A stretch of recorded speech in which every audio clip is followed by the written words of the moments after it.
Hey everybody, I had a crazy hard hat hair video for you all today. I wanted to talk about finding electrical work in a rush.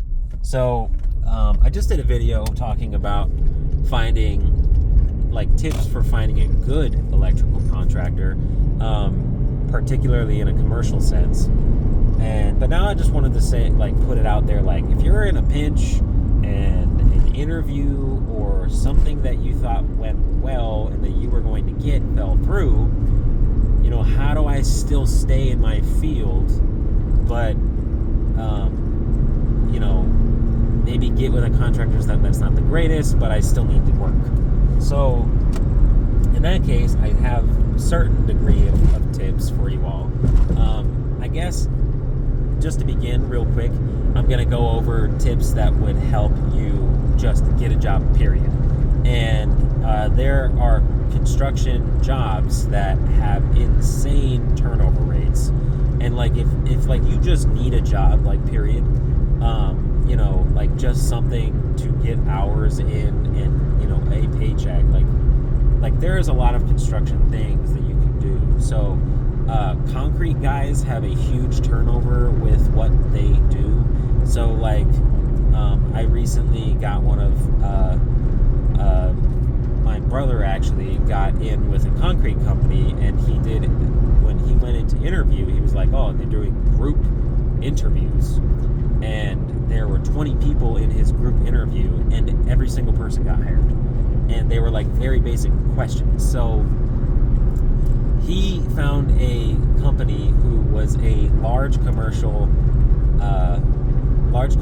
concrete company, and he got in with them. And in his case, something actually fell through with an electrical contractor, and he just needed to work. So he found a concrete company and got in and is now doing that, and he's in the running up for where he wants to be, but he has a job in the meantime that's not unrelated experience. I'm not saying that being, when you're in construction, you're seeing what other trades are doing, and it is all in a way related. You can learn from concrete guys about doing stub ups for conduits, or the supports that go into stuff that is embedded in concrete, or the form work, or sometimes you might have to finish a form for some conduit, that a pad for a gear, or a time clock, or a transformer or something. And so knowing those things can kind of be helpful. It's all related, so knowing these things can be really helpful for a holistic education, if you will, on construction. And that stuff it's not necessarily bad to know, and it's not like you're in a complete rut by doing something else. So just a brief aside, I would say that concrete is definitely something that has a lot of it's still construction, and it is they tend to hire quite a lot, and they have a high turnover rate. So if you need a job in a pinch, that is not a bad route to go. I'd also say landscaping is a very good one if you just need to get in and get a job. Landscaping, you can probably get a job the same day within calling, if not the same the text. So I would say go for commercial contractors in concrete if you just need a job right now. And if you just need a job, another thing is landscaping, I found, is very accommodating. But so those are your B and C list options. I just wanted to bring those up as an aside, and also point out that it doesn't need to happen right now that you get an electrical job. It'd be ideal, it'd be nice, because you want to keep building hours, but I'm just putting that out there so you're not sitting on the couch if the worst happens. Let's say you are out of work and it's December and you get laid off. You don't want to be out there just driving for Uber or something. So just wanted to put those things out there. If you were trying to find work for an electrical contractor, the ideal thing that you're going for here, some tips that I think help are not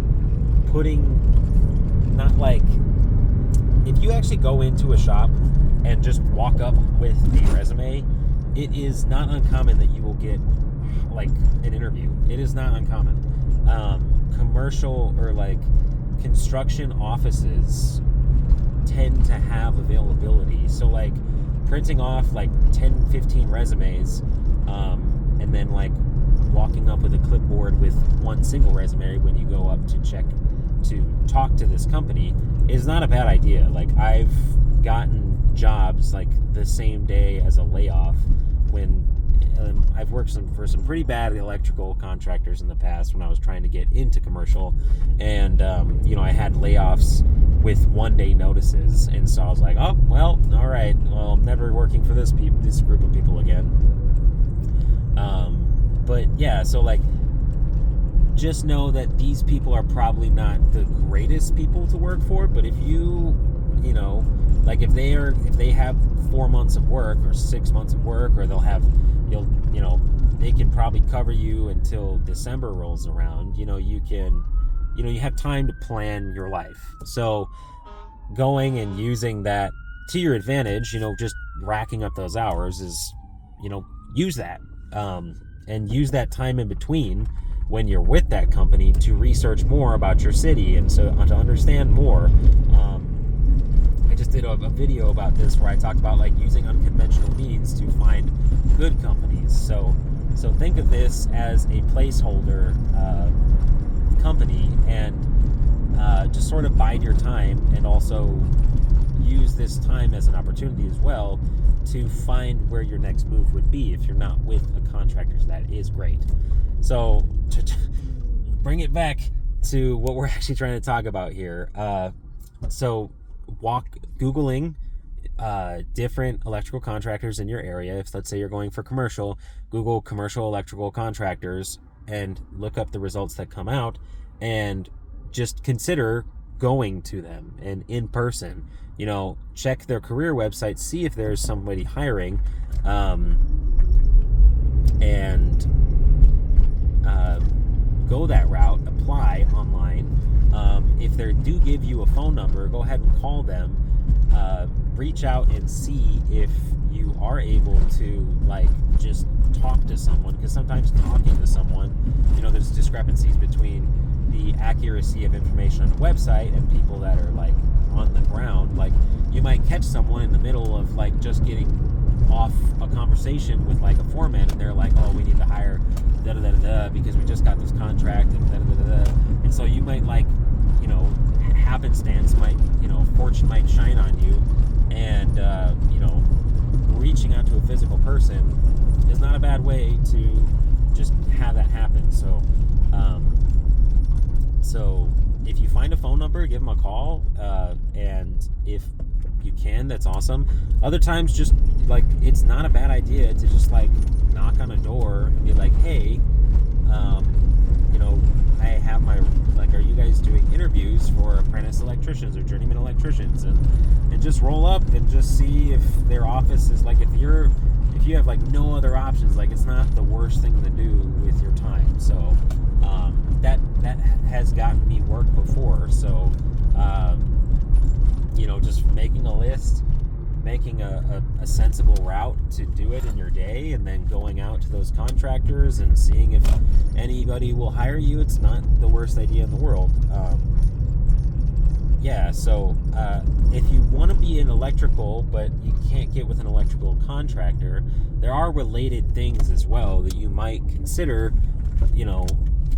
looking into. Solar companies, I feel like, have a degree of related experience with electrical. It's not unrelated. A lot of the stuff is more foolproof, and it doesn't really require you to be like an electrician to do. Depending on the state that you're in, some places actually require that you get an electrical trainee card or like a solar tech card, depending on where you're at. But just to keep that in mind, solar is electrical, and they hire a lot more. Electricians are not necessarily their bread and butter that they deal with.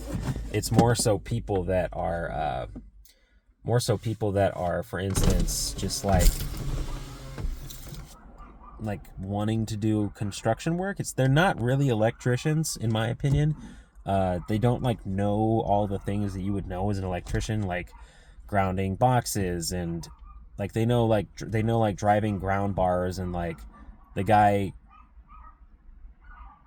like who's landing the stuff into the panel and working on the combiner box, and like they'll kind of know some stuff, but they're not like real electricians, like someone who like bends conduit or runs MC or like terminates like wires and panels, or like, you know, pulls wire into a transformer, or like has a UPS and they like are pulling wire into it and they're terminating, or like it's not in that grand wheelhouse. But solar companies they have a bigger turnaround, and it's still like related experience. And if you just need a job, you know, applying to solar places is not bad.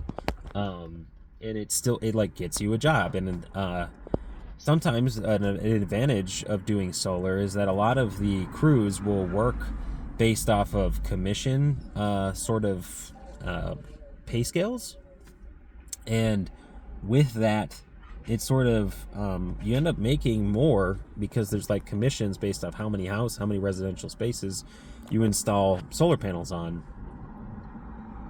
And so your crew, you know, doing more stands to benefit. So it's like something that you don't really experience in the fixed rate work that you work at in electrical. So not a bad gig. You also learn things that other people don't. Like I was working in a slowdown recently, and the only reason I was able to stay on with the company was because I knew solar, and they had a solar division. So like I kind of, you know, I'm not saying I wouldn't have found work, but you know, it can be a random monkey wrench in your life to not have, you know, consistent work. You know, you're thinking about other things in your life, whatever. And but yeah, so that was that kind of helped me out there, having solar under my belt. So yeah, solar is one. Cold calling is another. You know, just running down a list from Google. And I already sort of talked about unconventional ways that you might approach this, but looking at news articles and looking at electrical contractors and like things that you might want to look for good contractors. But I think in terms of just trying to find work, residential is not a bad place to choose for that as well. Like, if there's a lot of piecework that exists where you just like rope a house and you just like rope houses all day, and that's like all you do. So like looking up residential contractors as well would be a good way to get your foot into electrical again, if you cannot find work. So choosing residential, choosing commercial, also potentially looking into service. I'm not the biggest fan of service. I think if you're like a lone man shop, service makes sense. I don't, and you have a lot of experience. But if you're like, I really don't think service is a great business model for someone who's like one guy or one girl and then like a few employees. Or like maybe if you know the people, but I don't know. It just runs the risk of going into this like huge inflated costs onto this small like homeowner, and it's just like, this is crazy. This is not how you're supposed to make money. But yeah, so not a whole lot different from the video I just did, but those are some tips for finding work in construction, and also just trying to find work quick in electrical. There's definitely other trades that probably have high turnover rates, and you could stand to benefit from just applying to other companies. Like, I don't know anything about plumbing, so I'd never even tried that route before. But if you like really just needed a job but you wanted to stay in construction, I don't know, that's a little weird to me. But there's like certain trades that are like less I'm not gonna say less skilled, but like retention is not as strong. Like electricians and plumbers is like more of a thing, and like some framers are less so you might stand to get like a framing job. But concrete especially has a high turnover rate, and landscaping has a high turnover rate. I don't think low voltage guys have a much like I feel like their retention of their guys is a lot like much more of like a long-term retention. Like fire sprinkler guys, that's like a really specialty thing, so you can't really like just get in with them, in my opinion. And then like there's like ceiling grid guys that you could maybe join up with. I mean, it's not the most skilled thing in the world, but it is like an acute skill. So there's like ceiling grid wire guys you could maybe get in with. I don't know. These are things I've never done, but just like, you know, you could work your way down the list. I mean, it's not the worst thing in the world to be doing something else. Um, yeah, what else is there? Drywallers, I feel like it's a much more skilled thing, in my opinion. There's so much to know uh, about sanding and you know, taking accurate measurements and having, you know, a cutout tool and all these things. So again, that's more of a skilled thing. And then I guess there's, what else is there? And like trim carpenters, again, like it's a very specialty, high skilled thing. And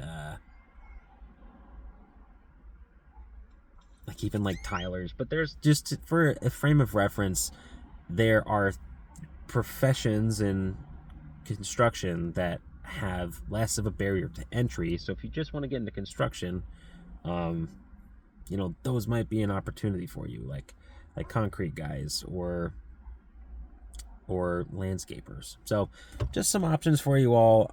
Not the most succinct video, sorry about that, but just wanted to kind of give tips out there. It's near the end of the year. Some people might be encountering, you know, slowdowns. So just wanted to reach out and give you these potential options to save you some grief, and get yourself back to work and get yourself in a good financial situation again. So let me know if this helped you out. I plan on making more videos, so let me know if you guys have anything that you're curious about and I might have my experience in. I'll catch you on the next one.